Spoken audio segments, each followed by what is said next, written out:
Hey guys, it's Deborah here, and today I just want to talk to you guys about what to do next when you receive your child's diagnosis. Now, for me as an experienced parent already, I have received 2 different diagnoses from my child. When he was first born, he received a diagnosis of having Down syndrome. And then years on later, we didn't receive the second diagnosis until at the age for him, maybe 4, that he also has autism. Now, I know that for every parent out there, whether new, first time, or already experienced, no matter how many times, when you received your child's diagnosis for the first time, or however many times that you may have received any new diagnosis for any of your other children, if even, it's always going to sometimes be overwhelming. I'll put it that way. It'll be overwhelming. It can be emotional. Sometimes maybe even shocking too, depending how you respond. And depending also how you absorb the information, how you may feel in it. And it is okay. You can feel however you may need to feel in the process, as long as you are stepping forward and moving on to the next step after receiving that diagnosis, okay? Now, when you receive that diagnosis from your child's doctor or whatnot, of receiving the news of what it is, of the diagnosis, whether it be Down syndrome or autism or cerebral palsy or anything else a matter of that fact, what do you do next after you receive that diagnosis? Okay, so let's talk about that. When you receive your child's diagnosis, I think the most important thought in mind is that you need to be in a good mental space for yourself. So just find that time for yourself, whatever it is it may be, however that you find that peace and moment and quiet time for yourself, just to absorb that information. Just find that peace in mind for yourself. Find that clarity in your head.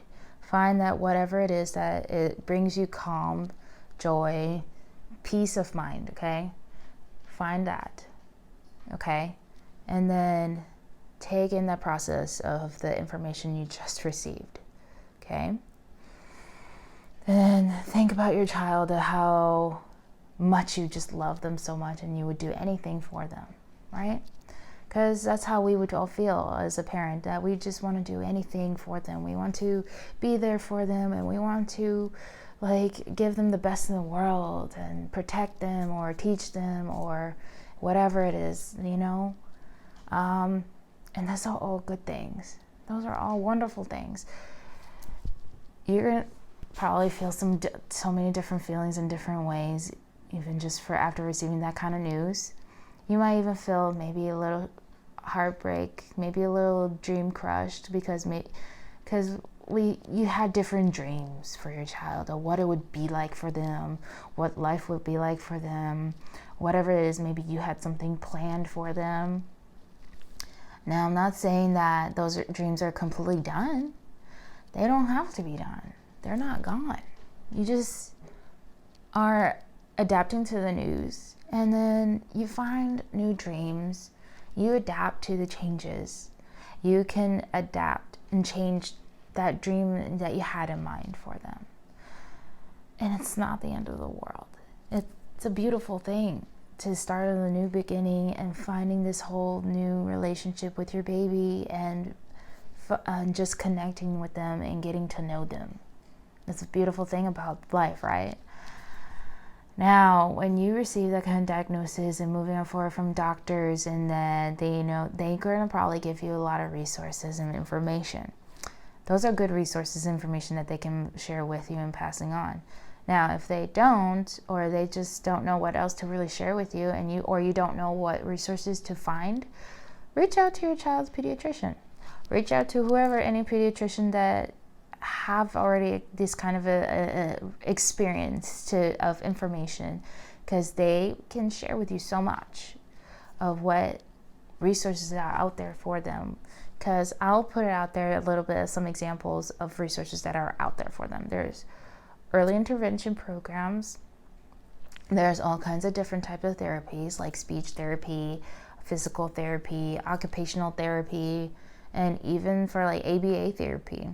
Now with ABA therapy, it's more of dealing with behavioral analyst type of therapy, but they usually deal with more kids with being on the spectrum, but not to also like say that they won't help with other children with other different diagnoses or disabilities for that matter, because they do and they can. You just need to find out with what and with who. Now, there's so much information out there. When you get that information and resources that you will find, whether to reach out about the early intervention program, like I mentioned, they will provide a case manager for your child if need to be, right? That case manager can give you so much resources. That case manager will have so much information that can be so helpful for you. Now, it can definitely feel overwhelming because it's a lot. Just means a lot. Just take that time. Again, find that peaceful space in mind for yourself to process the information, but take a breather. And it's okay to take a breather, take a little break, and just move on forward. Okay? And when you go through that process and all those steps, receiving the diagnosis, finding that peaceful state of mind, and then you reach out to those resources, then you just keep moving on forward. Because there's going to be always countless more information that's going to come your way. Sometimes you may not even know that there may be things out there. So here's the next step also. Find your support system. What is your support system? Who is your support system? Whether it be with your partner, or a family member, or a close friend, or reach out to those in the community. There's also, Facebook groups now that have different communities of whatever the similar situation of the diagnosis may be. There's a lot out there, guys. You can definitely reach out to it, and whether through Facebook group or locally, okay? Like for me, I was able to find so many groups and resources with Down syndrome communities on Facebook, even autism. And then I've even been able to reach out to my local community group that have both. And also I actually start one for myself for all varieties of different diagnoses for my local community.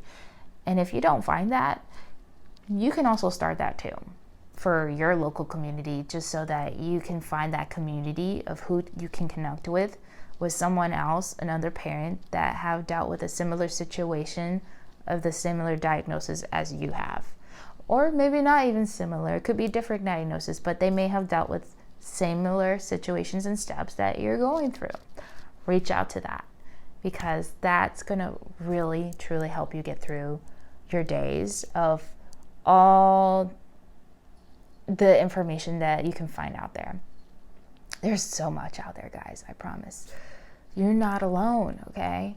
You may feel like you're alone, okay, in the beginning at first, because you just are so overwhelmed with all of this stuff that's going on in your head.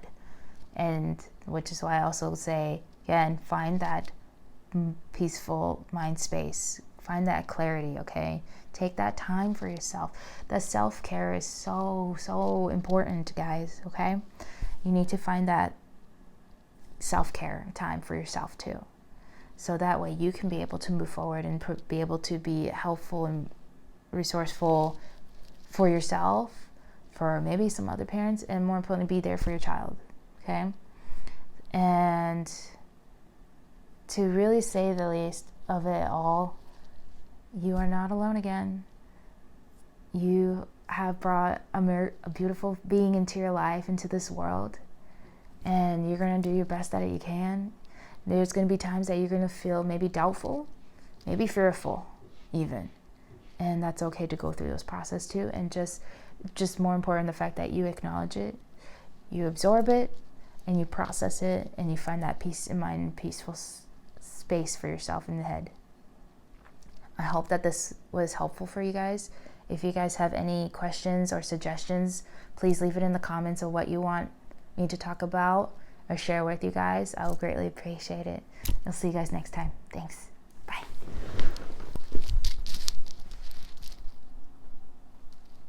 Oh my gosh. Were you not recording at all?